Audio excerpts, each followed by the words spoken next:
L'Éternel marchera lui-même devant toi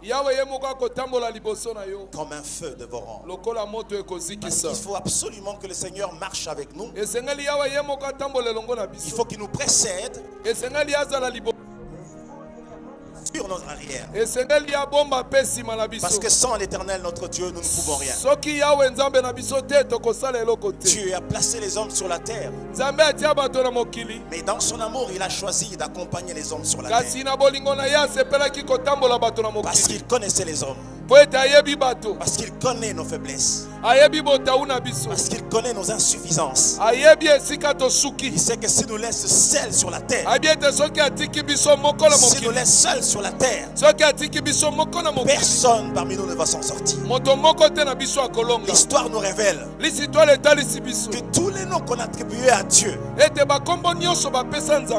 faits en fonction de ses réalisations au milieu des hommes. Tous les titres qu'on attribuait à Yahweh l'Éternel,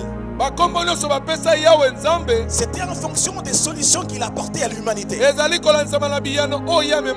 ainsi que lorsqu'on l'appelle El Shaddai, c'est parce qu'il démontre sa toute puissance au milieu des hommes. Quand on l'appelle Jéhovah Rapha, c'est simplement parce qu'il est apte à nous guérir de toute maladie. Quand on l'appelle Jéhovah Jireh, c'est simplement parce qu'il a toutes les provisions qu'il faut pour répondre à nos besoins. Donc les titres que porte l'Éternel notre Dieu sont révélateurs des besoins fondamentaux des hommes. Donc si aujourd'hui l'Éternel Dieu s'élève au milieu de nous comme Jéhovah Shalom, c'est qu'il veut nous accorder la paix que le monde peut donner. Aujourd'hui nous allons invoquer l'Éternel notre paix. Aujourd'hui nous allons invoquer Jésus-Christ comme le prince de la paix. Parce que si il ne nous apporte pas la paix dont nous avons besoin, personne parmi nous ne va survivre sur cette terre. Nous voyons une véritable désolation dans ce monde. Le monde est bouleversé aujourd'hui. Regardez ce qui se passe, suivez les informations. Vous verrez qu'il n'y a pas la paix. Les hommes cherchent la paix. Mais la véritable paix, nous l'avons en notre Seigneur Jésus-Christ. Les hommes sont agités. Nos cœurs sont tourmentés. Il n'y a pas de paix. Tous les paramètres sont activés pour que nous manquions de paix. Les lendemains semblent obscurs. Les gens ont peur d'aborder le lendemain. Les gens ont peur de se lever et de s'engager. La vie devient incertaine. Nous avons peur de l'incertitude. Et lorsque la peur s'accumule sur la peur, la destruction commence à monter petit à petit dans nos cœurs. Oh, nous devons reconnaître à Dieu la source de notre paix, la source de notre bonheur. Aujourd'hui, les maladies s'accumulent. Tu as quelqu'un qui perd la paix simplement parce qu'il ne sait plus voir la solution à sa maladie.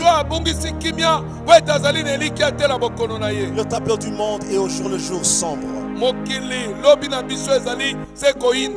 Et l'incertitude de la vie nous enlève même la paix. Mais